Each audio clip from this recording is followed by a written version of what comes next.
धरती वाइस के दोस्तों अस्सलाम वालेकुम। वाज़ेह सामीन, काफ़ी अरसा कब जब मुत्तहिदा कौमी मूवमेंट MQM की तरफ से सिंध को तकसीम करने के हवाले से बात की तो इस बयान के बाद पाकिस्तान पीपल पार्टी के रहनुमाओं ने शदीद रद्द अमल का इजहार करते हुए मारवैसों पर सिंध न देशों का नारा लगाया। ये नारा बुनियादी तौर पर किसने और कब लगाया, इसके लिए हमें तारीख़ की तरफ रजू करना पड़ेगा। ये 1843 का दौर है जब अंग्रेज़ ने हैदराबाद की तरफ पेशकदमी की तो कुछ लोगों ने इनका मुकाबला किया था। इन्हीं में से एक होश मोहम्मद शीदी भी थे, जिनको होशो शीदी के नाम से भी जाना जाता है। हैदराबाद से 18 किलोमीटर के फासले पर म्यानी का इलाका वाक़ है।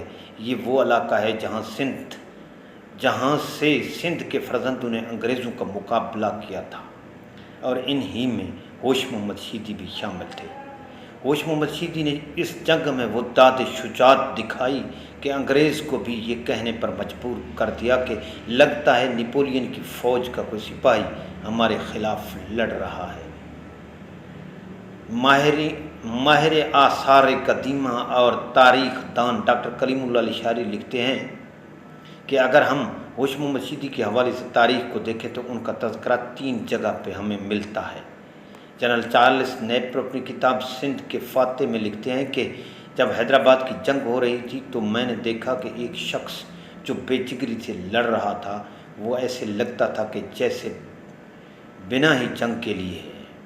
वो ऐसे लगता था जैसे बना ही जंग के लिए। इसकी जंग का अंदाज़ा देखकर लगता था कि जैसे नेपोलियन की फ़ौज का तरबियत याफ्ता सिपाही लड़ रहा हो। चार्ल्स विलियम नेपियर लिखते हैं कि ये वो बनता है जिसको मियानी की जंग, दोबे की जंग और हैदराबाद की जंग में देखा गया। इस मर्द मुजाहिद ने मियानी की जंग में जाम शहादत नोश किया। इस मैदान का दौरा करने वाले सिंध के साफ़ी हफीज़ अख्तर कहते हैं कि मियानी का मैदान जहाँ पर कभी जंग हुई थी और कई लोग मारे गए थे वहाँ अब गुलाब के फूल हैं।